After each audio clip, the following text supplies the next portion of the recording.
قل أعوذ برب الناس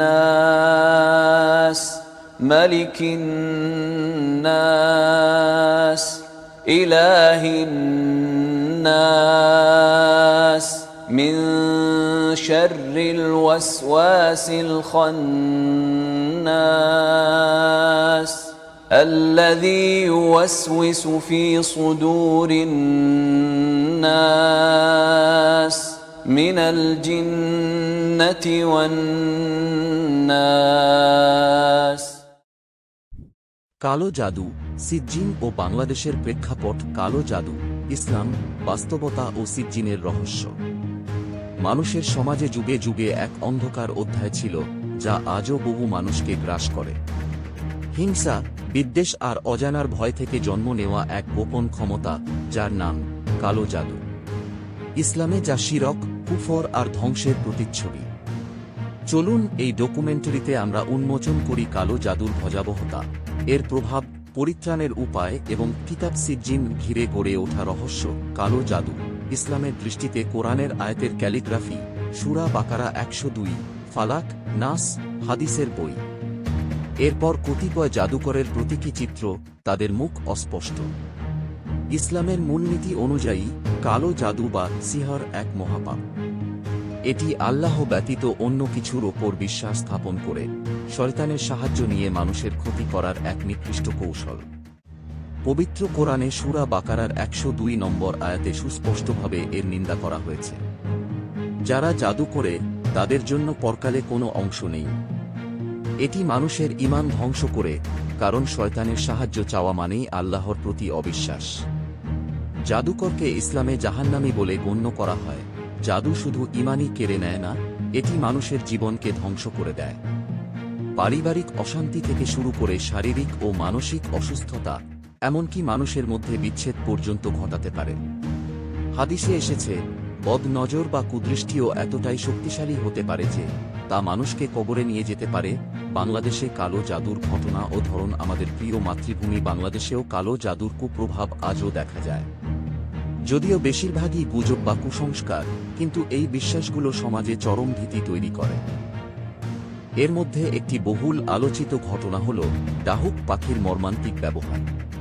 বিশ্বাস করা হয়, জাদুকরেরা ডাহুক বা প্যাঁচার মতো প্রাণীর দেহকে জাদুর উপকরণ হিসেবে ব্যবহার করে। মৃত ডাহুকের বুক চিরে তার ভেতরে তাবিজ ভরে বিশেষ মন্ত্র পাঠ করে কাউকে বশ করতে বা ক্ষতি করতে কাজে লাগানো হয়। এটি এতটাই কুৎসিত যে মানুষের মনে ভয়ঙ্কর আতঙ্ক তৈরি করে। পারিবারিক বিচ্ছেদ ঘটানো বা স্বামী স্ত্রীর মধ্যে অশান্তি সৃষ্টির জন্য তাবিজ ব্যবহারের ঘটনাও কম নয়। অনেক সময় খাবারের মধ্যে কিছু মিশিয়ে দেওয়ার ভয়ও দেখানো হয়। শুধু তাই নয়, গ্রামগঞ্জে কবরস্থানের আশেপাশে বা বাড়ির উঠানে রহস্যময় কিছু বস্তু, যেমন পুতুল, ব্যবহৃত কাপড়ের টুকরা, ডিম বা অন্য অদ্ভুত জিনিস পাওয়া যায়। এগুলো দেখে এলাকায় কালো জাদুর আতঙ্ক ছড়িয়ে পড়ে। এসবের মূল উদ্দেশ্যই থাকে ক্ষতিসাধন বা ভয় সৃষ্টি করা। এমনকি জাদুর অভিযোগে সমাজে কাউকে লাঞ্ছিত বা নির্যাতনের ঘটনাও ঘটে, যা প্রমাণ করে এই অন্ধবিশ্বাস কতটা বিপজ্জনক। কিতাব সিজ্জিনের রহস্য উন্মোচন। এবার আসা যাক কিতাব সিজ্জিন প্রসঙ্গে, যা নিয়ে বর্তমানে অনেক আলোচনা চলছে। বিশেষ করে ইন্দোনেশীয় হরর চলচ্চিত্রগুলোর মাধ্যমে এই নামটি বেশ পরিচিতি লাভ করেছে।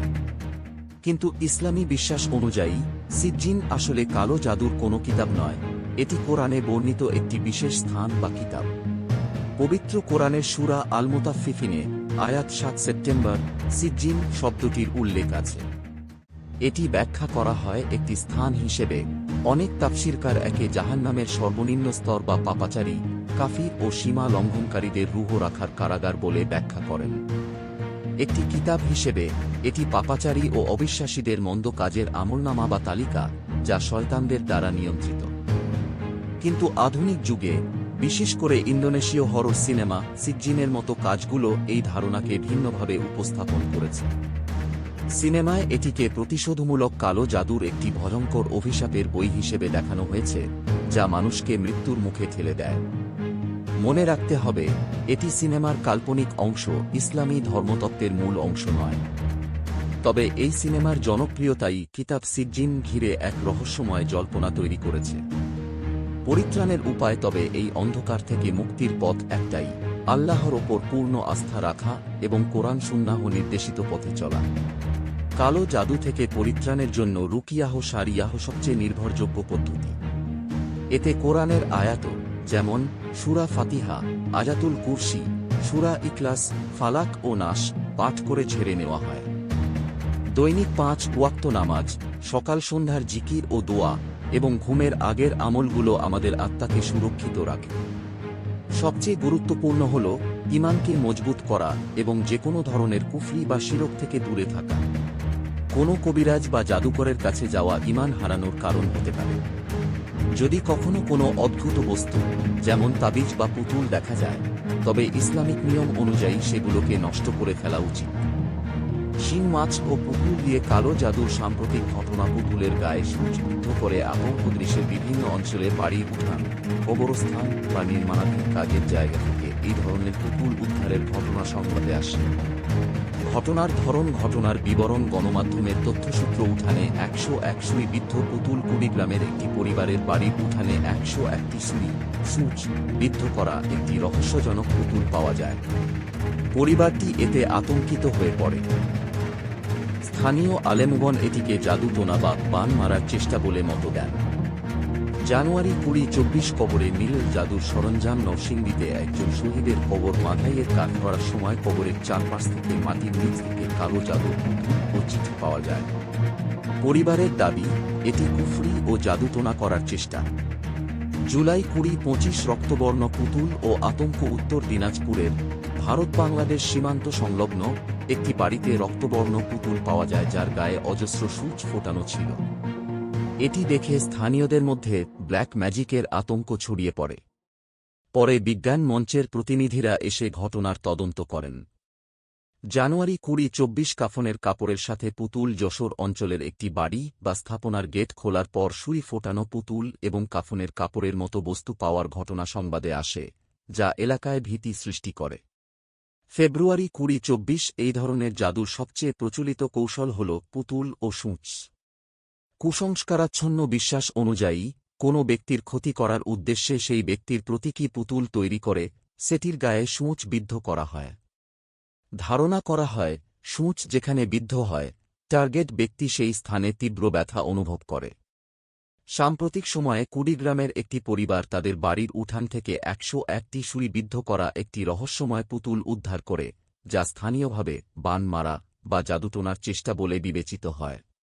পরিবারটি চরম আতঙ্কে দিন কাটায়। নরসিংদী থেকেও আসে অনুরূপ খবর। শহীদের কবর বাঁধানোর কাজ চলাকালীন মাটির নিচ থেকে জাদুর পুতুল এবং চিঠি পাওয়া যায়।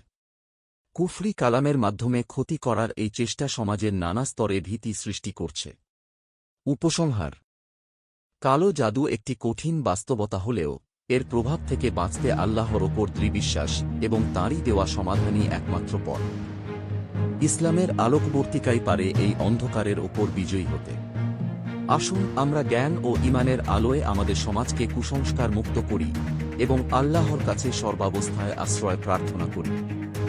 এই সমস্ত ঘটনা মূলত মানুষের দুর্বল ঈমান এবং কুসংস্কারের ফল। তবে মনে রাখতে হবে, ইসলামে কালো জাদু একটি মহাপাপ, কিন্তু আল্লাহর উপর বিশ্বাসের চেয়েও অনেক বেশি শক্তিশালী। সমাধান: সূরা ফালাক ও নাসের ক্যালিগ্রাফি। একজন ব্যক্তি দুহাত তুলে দোয়া করছেন। এর থেকে বাঁচার একমাত্র সমাধান হল আল্লাহর উপর পূর্ণ ভরসা রাখা।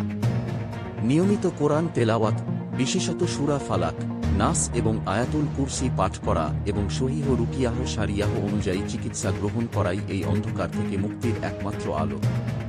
ঈমান ও জ্ঞানের আলোকবর্তিকা। ক্রেডিট: আসুন আমরা অন্ধবিশ্বাসকে প্রত্যাখ্যান করি এবং আল্লাহর আশ্রয়ে নিজেদের সুরক্ষিত রাখি। আমাদের সমাজকে এই কুফরি থেকে মুক্ত করার জন্য সচেতন হই। কালো জাদুর ভয়ঙ্কর থাবায় পুরান ঢাকায় ঘটে যাওয়া প্রাণহানি সহ কিছু ভয়ঙ্কর ঘটনা নিয়ে আসছে তৃতীয় পর্ব।